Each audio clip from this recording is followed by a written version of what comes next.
Welcome to the Marriage Steps podcast, where developing a long-lasting, happy relationship is the status symbol to achieve. And following my 6 marriage steps is a path to help get you there. I'm your host, Dr. Wyatt Fisher, a licensed psychologist specializing in marriage counseling. The Marriage Steps podcast is listener-supported, so to help keep it on the air so couples worldwide can receive hope for their marriage, please consider becoming a monthly supporter by going to patreon.com/marriage steps.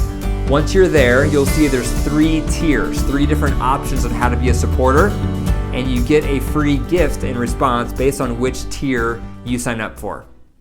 A quick announcement, I just wanted to thank everyone who's left me a review on Apple.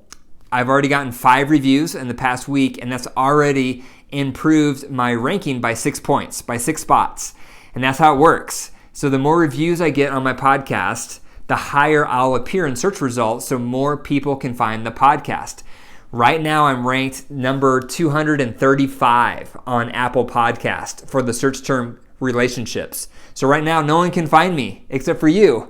So if you haven't already, please leave me a review, and then that will allow more people to find me because that will boost me up in the search results. Right now, I have 50 reviews, and my goal is to get up to 200 reviews. So if you haven't already, at the end of this podcast episode, please just take a few minutes or a few seconds and click the 5 stars and leave me a review. The marriage tip of the day is find out what your partner is ruminating about and then ask them about it often. So maybe they're ruminating about something they're worried about. Maybe it's finances. Maybe it's about one of your kids, etc. Ask them about it. Or maybe they're ruminating about something exciting, something they're working on, something they're looking forward to. Find out about it and then ask them about it. It's one of the best ways to feel like your partner cares is when they track what's going on inside of you and then they ask about it on a regular basis. It makes you not feel alone, and it makes you feel like they have your back, and it makes you feel like they're your partner and they're journeying with you on this thing you're ruminating about. The marriage joke of the day is a husband asked his wife, "Honey, what are you going to do to celebrate our 15th wedding anniversary?"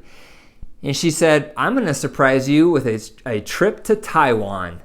And the husband said, "Oh my gosh, that sounds amazing. I can't wait. What are you going to do for our 30th wedding anniversary?" And she said, "I'll pick you back up."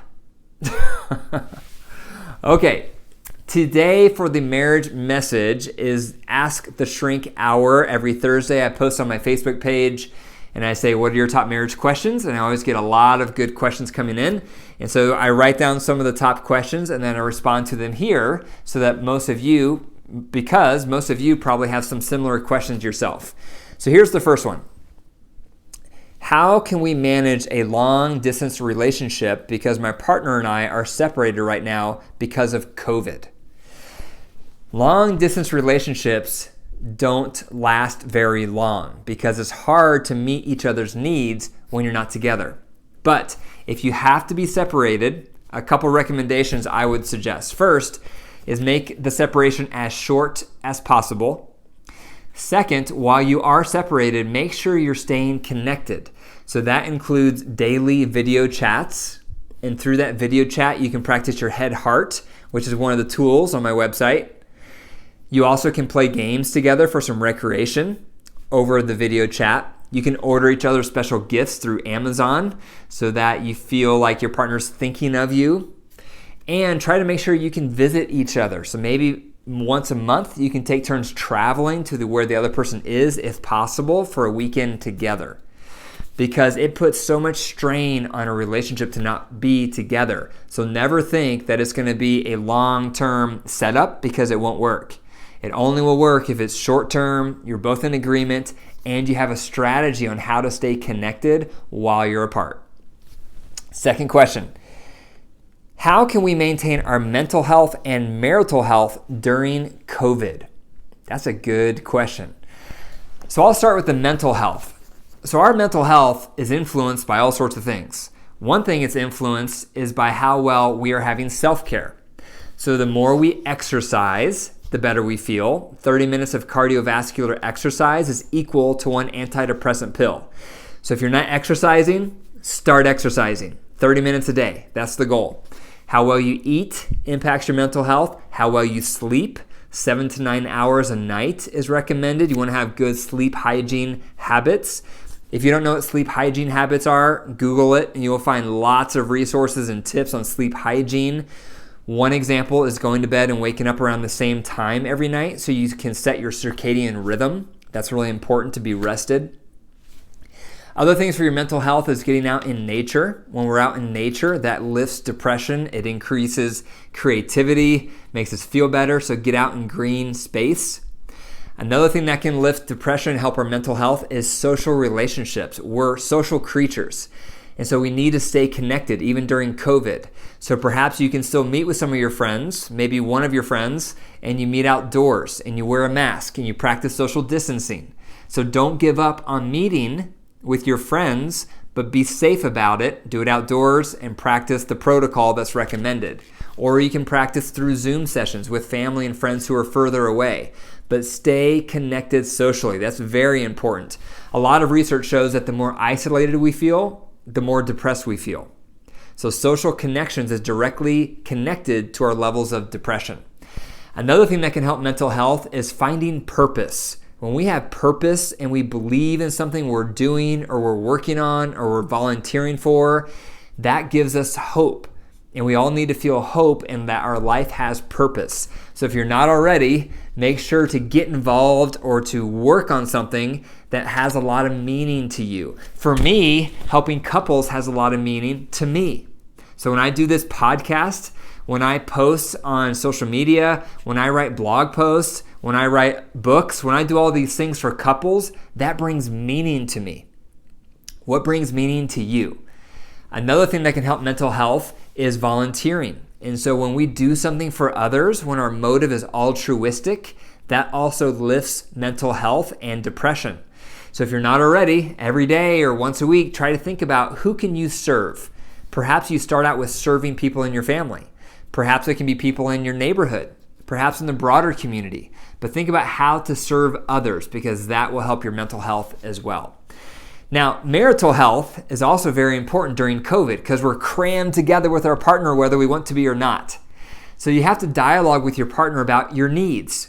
You may have different needs. One of you may be an extrovert. One of you may be an introvert. So you have to talk about how much time should we have together? How much time should we have apart? How are we doing filling each other's love bucket? That's another tool covered in my website. But you want to make sure you're communicating, that you're resolving conflicts effectively, and you're balancing individual needs with marital needs. Okay, number 3. My 3-year-old toddler is in my room in a crib, and our newborn is in our bed. So my husband has to sleep on the couch every night because I'm constantly up with the kids. What would you recommend? This is a touchy topic, and people have strong opinions on if kids should be in your bed. And I have strong opinions. I'm speaking from a marriage therapist perspective and as a parent because my wife and I have 4 kids. So some of you may disagree with me on what I'm about to say, but that's okay. We can agree to disagree. It's all right. Everyone has different opinions. I'm not a fan of having your kids sleep in your bed because it's highly disruptive to your marriage, and especially this marriage. So this marriage, it's so disruptive that the husband and wife are not even sleeping in the same bed. The husband's out on the couch. So what I recommend in a situation like this is after your child is 3 to 6 months old, put that child in a crib in a different room with a monitor, because then you can hear them, you can see if they need anything, you can respond to them, and eventually they're going to be sleeping through the night. But you don't want to condition your kids to be sleeping in your bed because then you become a human pacifier. And then they're going to really struggle when they get older, weaning off of you and getting into their own space. And meanwhile, your marriage is suffering because you and your partner are not sharing a bed together. So I recommend getting the kids out of your room.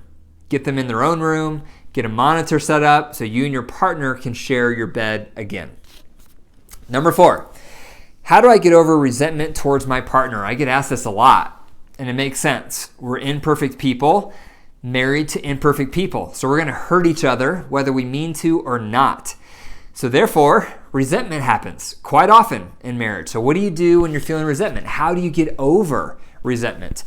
One way to help your partner get over their resentment towards you is you start doing the opposite of the hurtful behavior you did that hurt them. So for example, let's say you didn't spend time with them for a season for whatever reason, and that really hurt their feelings, and now they have resentment towards you. Well, the way to help them forgive you and get over it is to start spending a lot of time with them. And if you do that consistently with sincere motives, eventually that resentment they have towards you will dissipate. It will become erased because you're providing emotionally corrective experiences for them. Another thing that can help is if your partner has done something in the past that hurt you and they're not doing it anymore, but you're still harboring that resentment, is to go through the compassion chart. The compassion chart is another tool on my website, drwyattfisher.com. And basically the compassion chart will walk you through a series of questions that will help you understand what made your partner respond in the way that they did that hurt you. Because the more we can understand all the variables that influence our partner's behavior that hurt us, the more compassion we tend to develop towards that hurtful behavior. It doesn't absolve them from it all. It doesn't excuse them. It doesn't let them off the hook. However, it does make us more compassionate for why they did it. And research shows forgiveness follows compassion. So if that's you, if you're struggling with resentment, go to my website and check out the marriage tools and look for the compassion chart, because that can really facilitate compassion, and forgiveness is a byproduct. Number 5, my husband won't have sex with me and I'm so unhappy in our marriage. What should I do? Unfortunately, this is such a common comment. And a lot of females actually write into me saying this comment that they want to have more sex in their marriage and they're married to someone who does not. So what do you do? So my bent with any type of need that's not getting met is the first approach is you want to talk to your partner gently. When our needs aren't being met, what happens for most of us is we get aggressive, we get hostile. But anger is almost always a secondary emotion. So what's underneath your anger?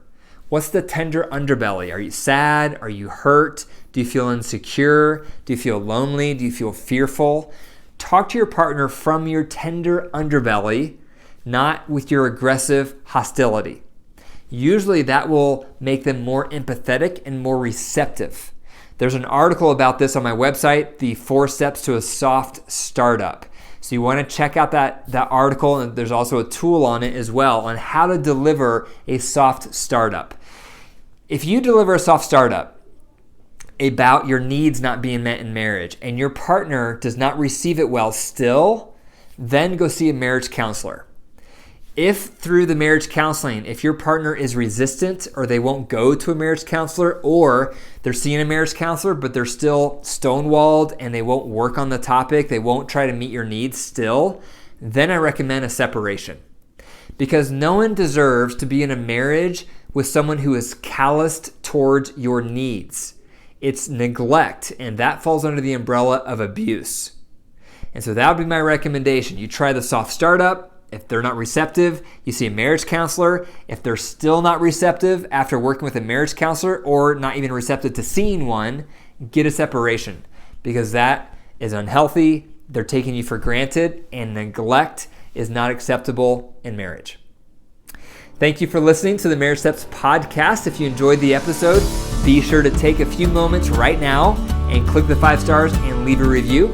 For more marriage resources, be sure to go to my website, drwyattfisher.com. That's drwyattfisher.com. And remember, your marriage is alive. So if you care for it, it will grow. But if you deprive it, it will die. The choice is up to you. Take care.